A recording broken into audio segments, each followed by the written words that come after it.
Hello, my name is Jessica White. I am seeking my Master's in Education and Teacher Leadership through Eastern Kentucky University. This is my capstone research project, The Effects of Standards-Based Grading on Motivation in High School Students. The purpose of this study will be related to how high school students are graded and what their grades represent. Student grades are meant to be a reflection of what students know and can do in relation to course curriculum.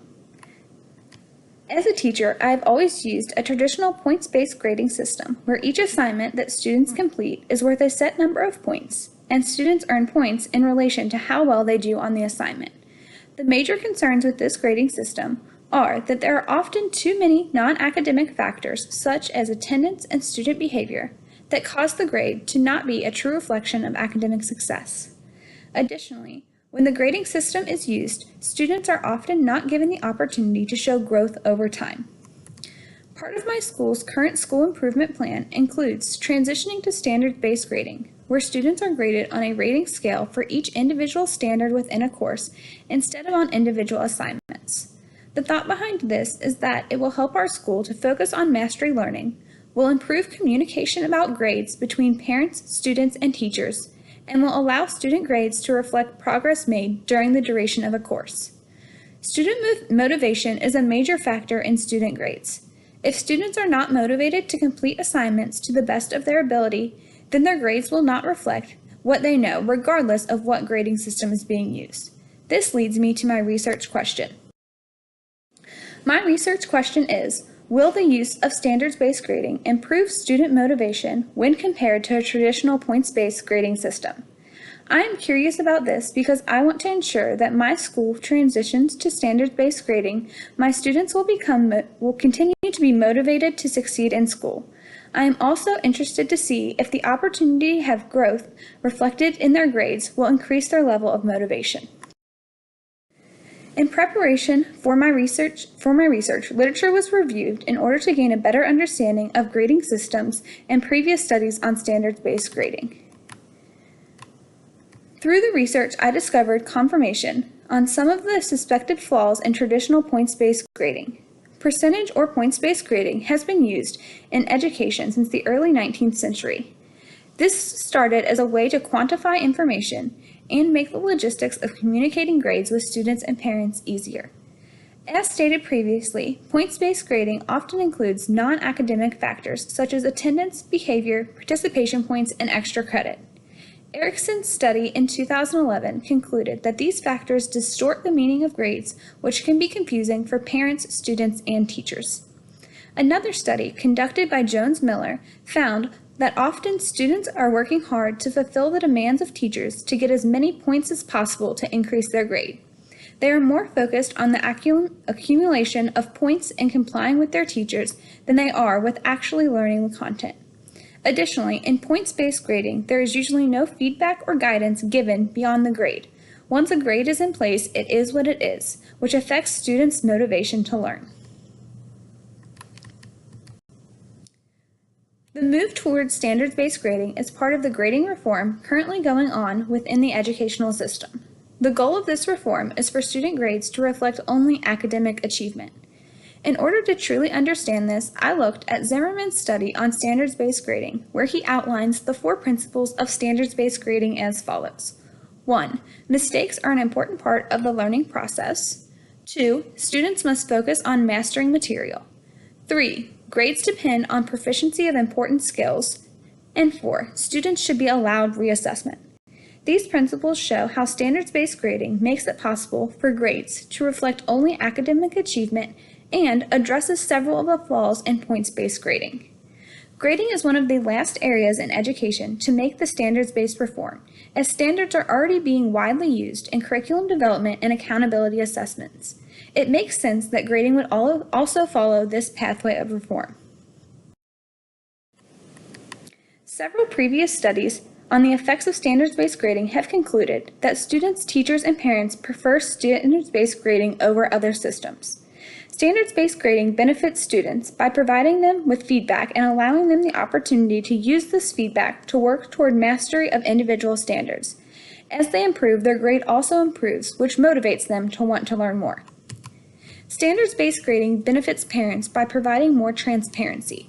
When students are being graded on individual standards and parents are given access to these standards, it is more clear exactly what the student has mastered and what they still need to work on.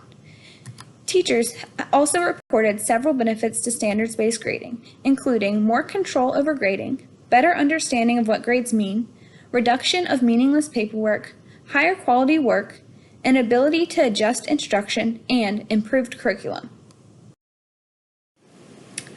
My research used a mixed methods research design. Both qualitative and quantitative data were collected and given equal emphasis.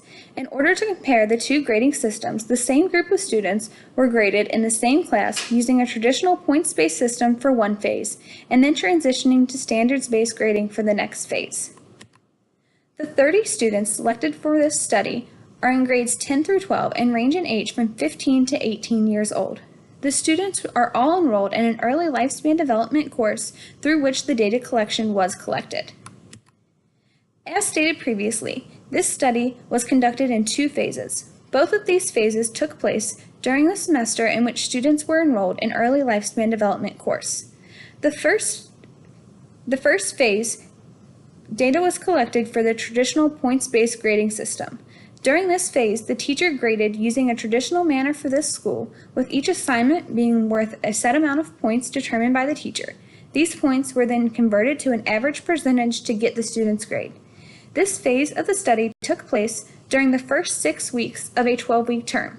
During this time, the teacher collected data and determined the percentage of assignments turned in on time for individual students and the number of student-initiated requests for assistance.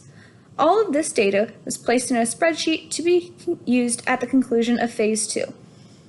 The second phase of this study took place during the second half of the same 12-week term. At the start of this phase, the teacher introduced standards-based grading procedures to the students. These grading practices were then used by the teacher for the rest of the term. The teacher continued to collect data in the same areas as Phase 1 and kept in a separate spreadsheet. At the end of the term, the teacher determined the average percentage of assignments turned in on time for individual students and the number of student-initiated requests for assistance for each student. In addition, at the conclusion of Phase 2, students were given a survey. This was given to all student participants. The purpose of the survey was to gain insight as to if and how the grading procedures used by a teacher affect student intrinsic motivation. Results. To address the essential question of this research study, data was collected to determine if there was a correlation between grading systems and the individual student motivation to turn in assignments on time. The data collected found that the majority of students in this class, 70%, turned in all assignments regardless of if a traditional points-based grading system or a standards-based grading system was being used. 10% of students turned in more assignments when points-based grading system was being used, and 14% of students turned in more assignments when the standards-based grading system was being used. While most of the students turned in all assignments, the data shows that those students who struggled to turn in assignments were slightly more motivated by standards-based grading. In addition to tracking student assignment submission, data was also collected to compare the amount of student-initiated requests for assistance during the use of each grading system. For the purposes of this study, a student-initiated request was considered to be the student taking initiative to come get help with a specific standard from the teacher outside of class time, either during the school's intervention period or after school. In this class, 34% of students did not initiate requests for assistance at all during the term. Of the students who did initiate requests for assistance, 37% did so the same number of times during the use of each grading system.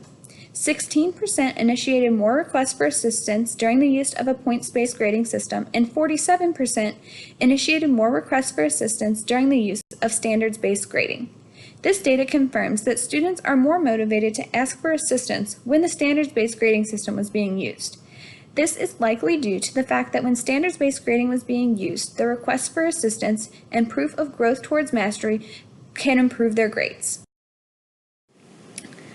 A survey was given to students in this class in order to gather information on their views of how grading systems, specifically standards-based grading, affect their motivation to do well in school. The first question addressed student understanding of curriculum standards and how they are related to classroom assignments. 66% of students surveyed responded that they either agreed or strongly agreed that they understood this connection. 17% of students stated that they were undecided, and 17% of students disagreed with this statement. The second question addressed student motivation to complete and turn in assignments when they understood the standards the assignments were aligned to. 69% of students either agreed or strongly agreed with this statement, 24% of students were undecided, and 7% of students disagreed. The third question in the survey asked students if they felt they had a better understanding of what their grade represents when teachers use standards-based grading. 69% of students either agreed or strongly agreed with this. 24% were undecided, and 7% disagreed. The final question of the survey given to students asked students if they are motivated by the ability to show progress and improvement and have this reflected in their grade, as this is the practice in standards-based grading. 69% of students either agreed or strongly agreed with this. 17% stated that they were undecided, and 13% either disagreed or strongly disagreed. The results of the survey given to students confirmed that students see the benefits of standards-based grading and are more motivated to learn and succeed in school when standards-based grading is being used. In this research study, there were several limitations, including participant characteristics, sample size, time, and researcher bias. Participant characteristics limited the study results because most of the students participating in the study were high-performing students. These students had a lot of intrinsic motivation and typically performed well regardless of the grading system being used. Sample size and time also limited the results of the study. This was a very small sample size, and the data was collected over a relatively short period of time. This contributed to the results. The final limitation to the study was researcher bias. More specifically, the questions written for the research survey were written by the researcher and showed a slight bias in support of the researcher's hypothesis that standards-based grading will increase student motivation levels. These limitations could have affected the results of the research study and conclusions drawn from those results. Due to limitations and mixed results of this study, it is clear that further research is needed on this topic in order to draw proper conclusions about the research question. This further research should work to eliminate some of the limitations by drawing from a larger sample size and being done over a longer period of time in order to make more conclusive comparison between points-based grading and standards-based grading. This important research, as so much of students' success in education is dependent on the grades that they earn. Regardless of the grading system used, it is imperative that students, parents, and teachers understand what grades represent and that grades are truly reflective of their level of understanding of curriculum. If standards-based grading is well aligned with state curriculum standards and is used across the state, it will also help to make grading more uniform throughout Kentucky. This will aid in transitioning students between schools and comparing students and schools across the state. As the researcher, this study gave me the opportunity to evaluate my own grading practices, something that I had not given much thought to before. Grading plays a very important role in our educational system. Therefore, it is imperative that educators ensure that student grades are an accurate representation of what students know and are able to do. The process of the research was beneficial in ensuring that all of my classroom assignments are properly aligned to the standards being assessed so that students are aware of how they are being assessed. This research will impact my practices by changing my grading practices to ensure that student grades are reflective of what they know and that they are given the opportunity to show progress in meeting curriculum standards. This concludes my capstone project on investigating the effects of standards-based grading on motivation of high school students. Thank you for your time.